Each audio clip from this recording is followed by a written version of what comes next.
Namaste and welcome to Devi Chamunda Mandir in Denver, Colorado. I'm Yamajit, and I'm so very glad that you're joining me this evening for our Tuesday meditation satsang. And tonight we're going to be doing a very special one called Meeting Death, also known as Maranasati. And this is a classic meditation. There's a number of different variations of it. And I'll say a little bit more after some couple of announcements. So this coming Friday, we'll be doing a puja and satsang to Ma Dakshin Kali, probably the best known form of Ma Kali. And we are also once again open for in-person visits during our pujas and satsangs. So either Tuesdays or Fridays at 7 p.m., 1260 South Xavier Street in Denver, Colorado. So to give a little introduction to our meditation, I want to start out with a quote from Shakespeare. And death, that undiscovered country from whose bourne no traveler returns, puzzles the mind and makes us rather bear those ills we have than to fly to others we know not of. And thus conscience does make cowards of us all. Death is our greatest fear. And that fear translates to so many other things. So very often people will be in a situation that is utterly miserable, but they stay in it because at least it's predictable. And so people stay in unsatisfying careers, in unhealthy relationships, or they just are too frightened to take the risks that might be necessary to basically make a new life for themselves, to explore new things. So this meditation involves focusing on really the experience of death. And I thought this was very appropriate for this time of year. We're very much in the death phase of the year. All Hallows Eve is about a week away. The leaves have been falling from the trees. It's getting noticeably colder and also getting noticeably darker as the days go shorter and shorter with each day. So I'd like to talk about some of the benefits of practicing Maranasati meditation. One would be a deeper appreciation of impermanence, and this reduces the suffering of attachment and emotional reactivity to change. So because we fear death, we tend to fear change in general. Also, an increased sense of gratitude for each moment in our precious human lives, really appreciating every moment that we're experiencing. An enhanced appreciation of human vulnerability that leads to greater compassion for both oneself and also others. Fourth advantage would be a diminished anxiety about death, the death of our loved ones, and dying in the world around us. And this helps us to support others during their dying process, and friends and family who are also in a state of grief. This kind of meditation can also help produce a reduced fear of our own deaths, which can help us when the time comes to die in a state of peace rather than agitation. And finally, all of these benefits combined, leading to greater vitality and increased zest in life because of an enhanced ability to remain fully connected to the present moment. And that's actually a quote from the Dalai Lama. So that's actually one of the reasons for certain ritual implements, like my skull bone mala and this Kapala bone, You work with these things in your spiritual life. And if we can work on conquering our fear of death, then all our other fears just tend to naturally fall away. And my spiritual name, Yamajit, means conqueror of the fear of death. So let's go ahead and begin. I invite you to find a comfortable seated position. And this meditation could also be done lying on your back in Shavasana. You can be seated on your mat, on a cushion, or in a straight back chair. But I invite you to close your eyes and focus a moment just on your breath.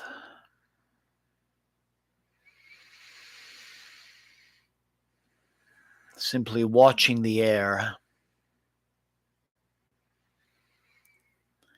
as it passes in to your body and out again.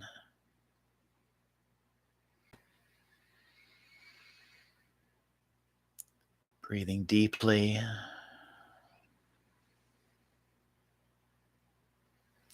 Inflating the belly and the chest as we inhale. Deflating the chest and then the belly as we exhale. Like a glass of water being filled and emptying.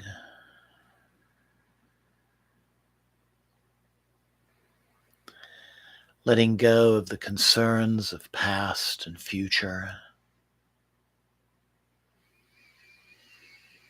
so that you can focus on this moment and the experience that we're about to have.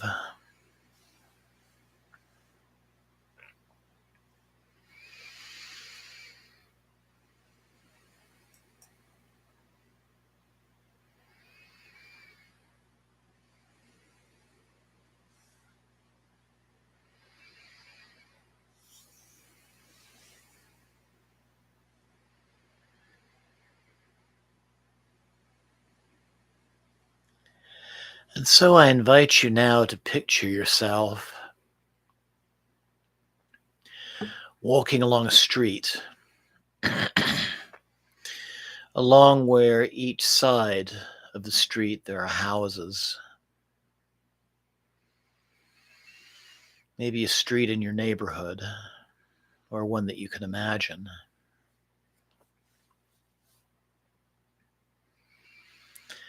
And you walk by each house,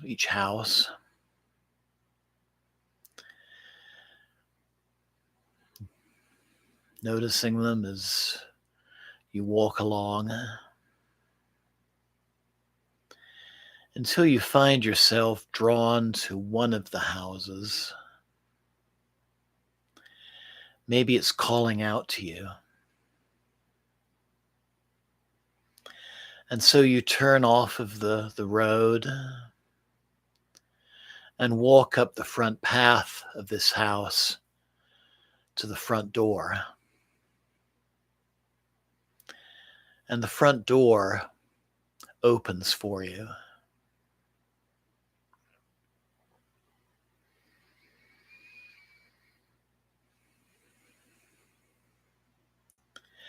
And you enter the house. And you find yourself in a big living room. And the walls are covered with portraits of people that you have known who have died. Perhaps parents, grandparents, ancestors, friends.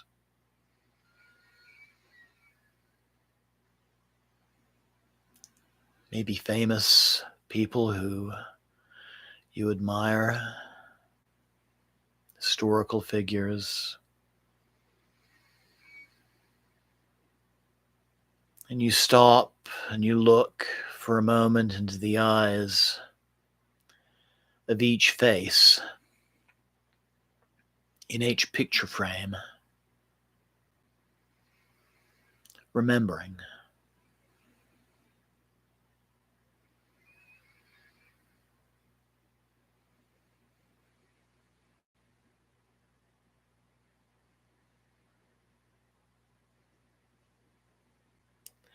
And in the middle of this living room,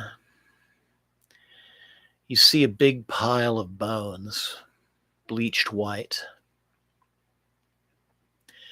and a human skull on the top that seems to be staring at you.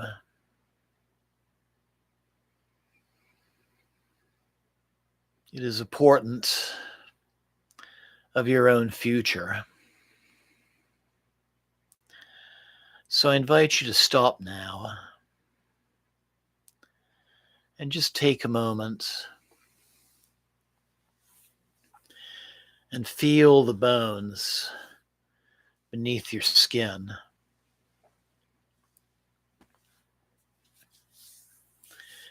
And think of the flesh that is now covering them. And even now, it is already in the process of dying, of death, of dissolution, getting older by each minute, by each breath, each heartbeat.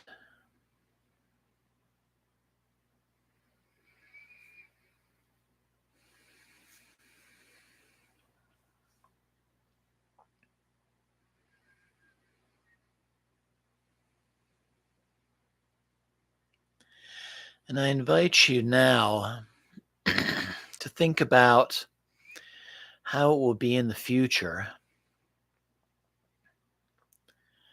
to see your flesh falling off and returning to the earth just as the leaves are dropping from the tree to eventually become part of the soil. And for ourselves, eventually leaving only the pristine white of this pile of bones behind.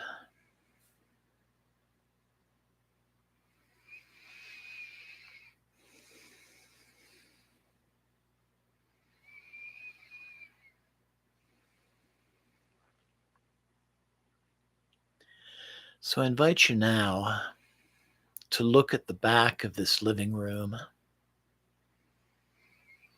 And you'll notice that there is a door. And the door, once again, like the front door of the house, opens for you. And you walk through it into another smaller room.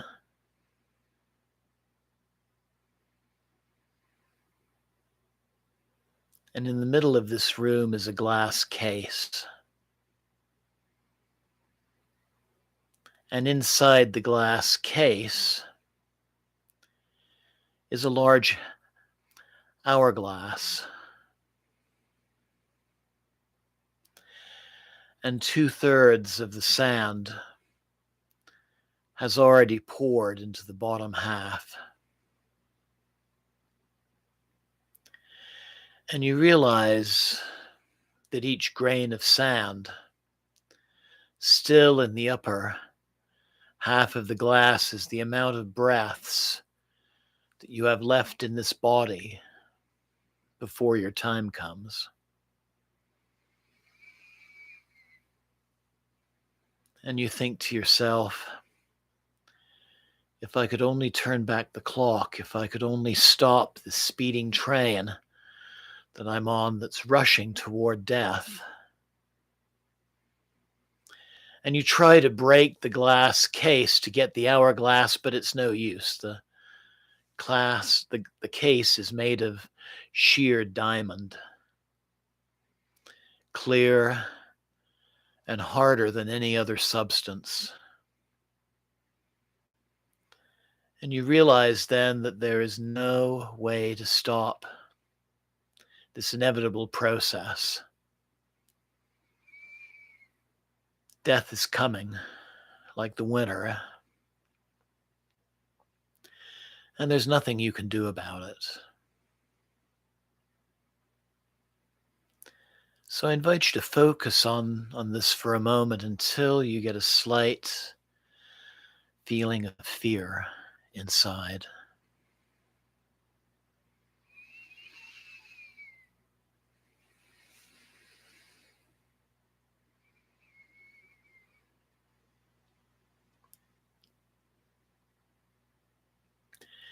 And sitting next to the glass case is a stand with a wooden box on top.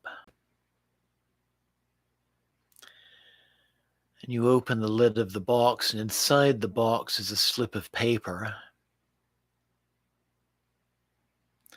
And on it is written the day of your death.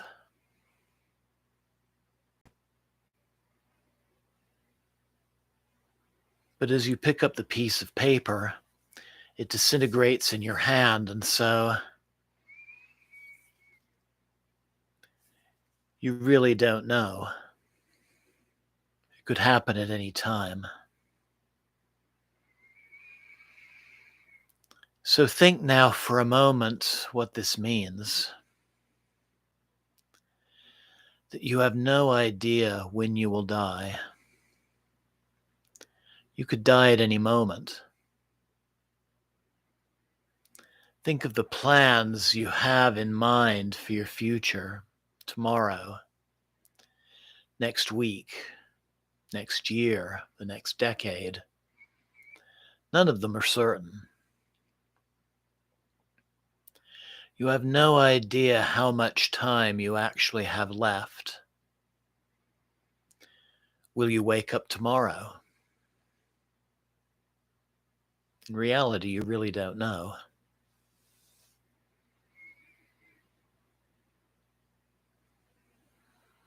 So try to feel the distinct possibility that you may not see another day.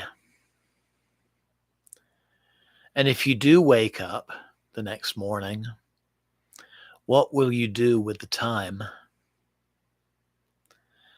Start to grasp how each and every moment of this life is truly precious, is truly a gift.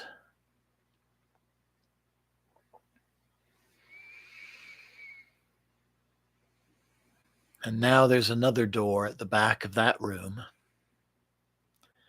and it opens for you. And you walk through it into a hallway with glass walls. And in the middle of the hallway is a concrete slab. And you go and you lie down on it. Feel how cold it is. This is the moment of your death. Everything is fading away. Where can you turn for help? And behind the glass wall to your left are all the things that you spent time to accumulate in your life. Possessions like your car or your house, your money, your position, authority, recognition. And you look at them and you realize that all of them are in reality totally worthless, for none of them can help you at this time. So think of how much time in your life you have spent to collect things, time you can never retrieve. And then behind the glass wall to your right are all your friends and your family, your loved ones. They have their hands pressed up against the glass, but they can't reach you. They can't help you at this moment either.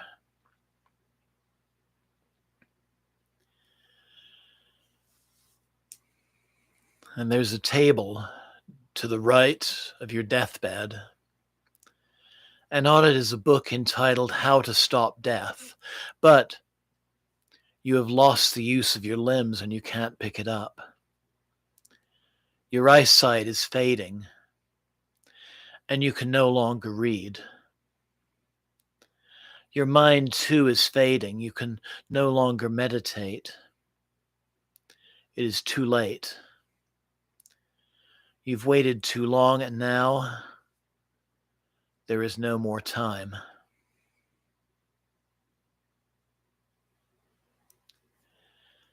So now I invite you to take a deep and clearing breath and let go of this meditation. Let go of those images, those feelings. Keeping your eyes closed, come back now to the present moment. This present moment of yourself, still alive, still able to meditate, still able to make a difference. So rejoice in this precious time, this precious opportunity.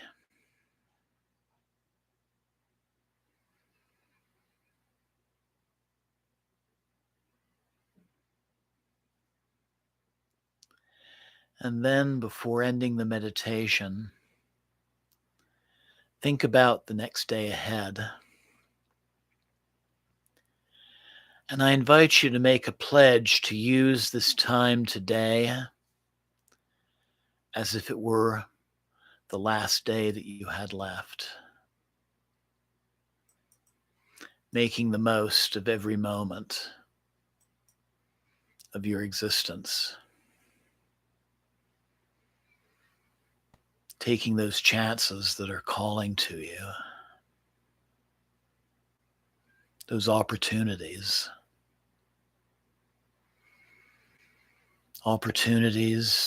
to help yourself, opportunities to help others.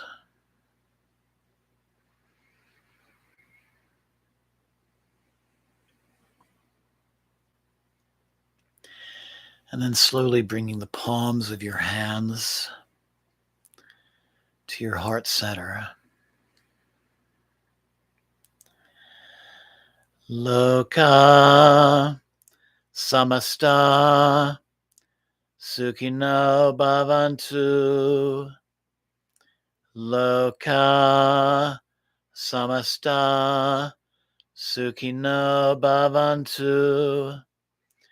Loka samasta sukhino bhavantu.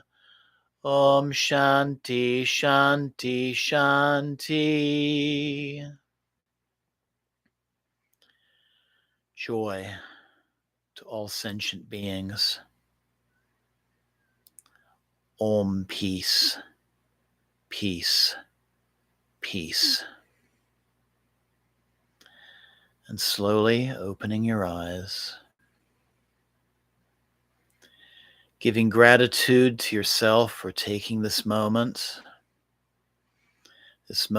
for self-exploration, an opportunity to remember to cherish each moment ahead. And namaste. Blessings always. And thank you so very much for joining me this evening. And looking forward to joining me on Friday, 7 o'clock, either on YouTube or in person, where we'll honor Ma Dakshin Kali, Dakshina Kali, the benevolent Kali, the giving Kali. So namaste. Thank you, including my friend Bryce, who's on right now. Have a wonderful night and a wonderful next day ahead. Jai Ma. And thank you.